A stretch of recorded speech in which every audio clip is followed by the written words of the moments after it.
सन्माननीय विचारपीठ आणि आजच्या कार्यक्रमात मित्रांनो, भावांनो आणि बहिणींनो, वंदनीय महाराजांची 117वी जयंती अर्थात ग्राम जयंती या ठिकाणी आपण साजरी करीत आहोत. आज सकाळपासून कार्यक्रमाला सुरुवात झाली आणि ही जयंतीचा महिना, याला आपण ग्राम जयंती महिना, ग्राम जयंती मास असं म्हणतो.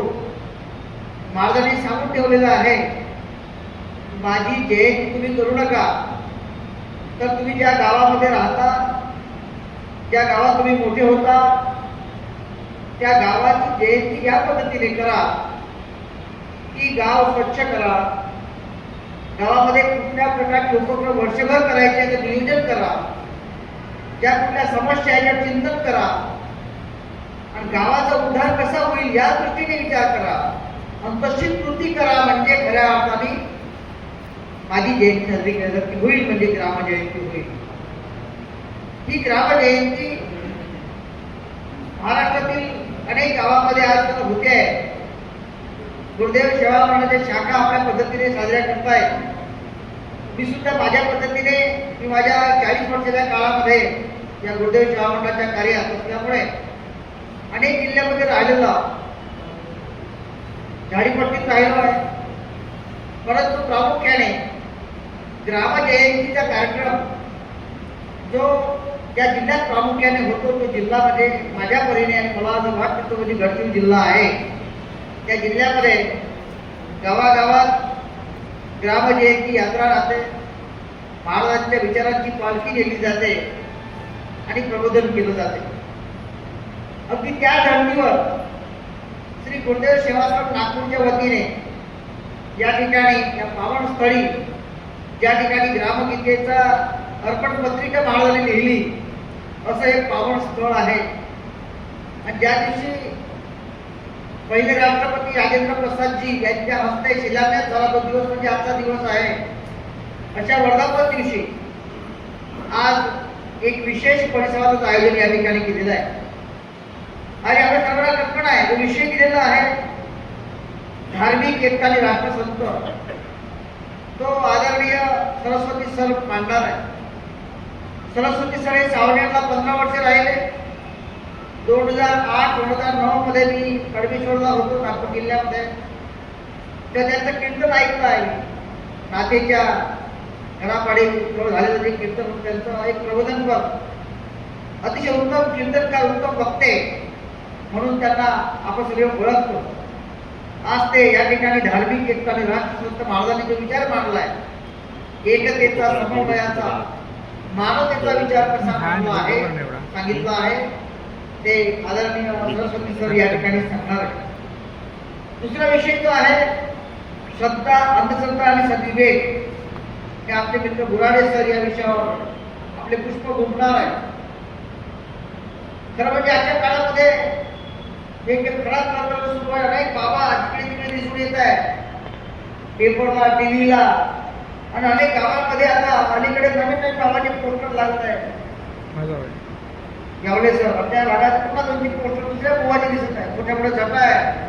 अशी एवढ्या संख्येत पीक कसं काय येते बा, त्याला काय कोणतं कारण होतं? आपण इतकं वाचन, अभ्यास, साक्षरता वाढली असताना सुद्धा, प्रत्येकाच्या हातात मोबाईल आला एवढं असून सुद्धा, घरोघरी टीव्ही असून सुद्धा इतक्या मोठ्या प्रमाणामध्ये अंधश्रद्धाची पसरत आहे. आणि महाराजांनी काय विचार दिलाय, कसा सांगितलाय, श्रद्धा काय, अंधश्रद्धा काय, त्याची गीतं कशी होती, महाराजांनी कसा विवेकाने विचार दिलेला आहे, याविषयी एक चिंतनशील असं विचार व्यक्त करणार आहे माननीय बुराडे सर. आणि तिसरा विषय जो आहे तो म्हणजे संविधान आणि ग्रामगीता या विषयावर आजच्या कार्यक्रमाचे अध्यक्ष भारतासहित तो विषय आला ते न्याय द्यायला प्रयत्न करतील. एक चांगले विषय सेवाश्रमाने घेतलेले आहे, त्याबद्दल आपण सेवाश्रमाचं आपण टाळ्या वाजवून आपण अभिनंदन करूया. टाळ्या वाजवा मित्रांनो. खरं म्हणजे अशा प्रकारचे विषय लोकांपुढे गेले पाहिजे. लोक कमी असले चालते, दुःख वाटण्याचं काही कारण नाही. आम्ही सुद्धा ग्रामीण भागामध्ये कार्यक्रम करतो. कधी कधी लोक राहतात, कधी कधी लोक राहत नाही, फार कमी लोक राहतात. पण निराश होत नाही. एका ठिकाणी महाराज सुंदर लिहितात, मैं पिता नाही लोक संग्रह पर, मैं पिता हूँ अवस्था. तुम्ही कसल्या प्रकारचं काम करताय याच्यावरती प्रसन्न आहे. आता गावामध्ये कोंबड बाजार भरतात, कुणाला सरांना माहित आहे, खेड्यापाड्यात कोंबड बाजार भरतात आणि कोंबडे कशी एकामेकाची लढाई करतात म्हणून लोक पाहायला गर्दी करतात. हजारो लोक राहतात कोंबड बाजार पाहतात. मग दोन पोलीस आले जेल काढतात, घेऊन आपण पोलीस किती ती गर्दी कोणत्या कामाची. तेव्हा महाराजांच्या विचाराची आठवण होते, मैं फिदा नहीं लोक संग्रह पर, मैं फिदा हूँ अवस्था. त्या विचाराने त्या पुढे जायचं आहे आपल्याला. मानवतेच्या विचाराने, विवेकवादी विचाराने, ग्राम सुधारणावादी विचाराने तो विचार घेऊन आपल्याला पुढे जावं लागणार आहे. जे आपल्या पाहिजे आहे ते लोकांना देणे, लोकांमध्ये जे काही चाललं आहे ते आपण घेणे, ते स्वीकारणे, ते देणे घेण्याची जी प्रक्रिया आहे सातत्याने सुरू ठेवावी लागणार आहे.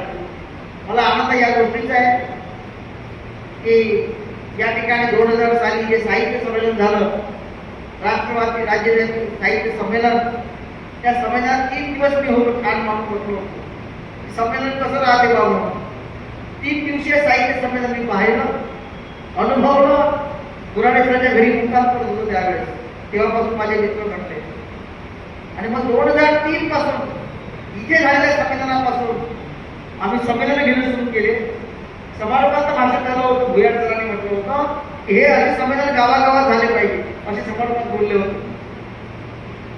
आणि आमचा विचार केला का गावागावात आपण केलं पाहिजे, संमेलन घेतले पाहिजे. आणि आम्ही आता महाराष्ट्रात घेतच आहोत, पण तेलंगणामध्ये आम्ही घेतले 3 साहित्य संमेलन. आपण आनंद वाटतो, अभिमान वाटतो. महाराष्ट्राच्या बाहेर आम्ही जाऊ शकतो. ती प्रेरणा या आम्ही सेवासमोरून घेतली आहे, ते या ठिकाणी सांगू इच्छितो. आणि म्हणून या आजच्या कार्यक्रमाला प्रामुख्याने मला दुराडे सर आणि यावळे सरांनी बोलावून घेतलं. आणि या परिसंवादाचं जे प्रस्तावना आहे या ठिकाणी केलेली आहे. मित्रांनो, चांगला कार्यक्रम, विशेषतः साहित्य अभ्यास मंडळाचे सगळे सदस्य या ठिकाणी पोहोचलेले आहेत. कोणते वर्षावर उपक्रम करायचे ही माहिती सन्मान्य चोपडे गुरुजी, सुलकर सर, कुलचे सर, सगळी मंडळी सातत्याने करीत आहेत. चंद्रपूर आणि गडचिरोली जिल्ह्यामध्ये आम्ही निबंध स्पर्धा गेल्या वर्षी घेतली.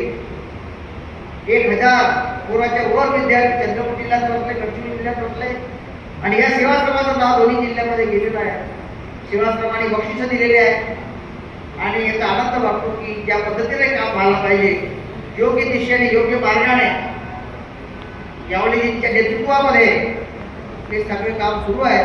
मी समितीला धन्यवाद देतो आणि प्रस्तावने घेऊन संपवतो. धन्यवाद. नमस्कार.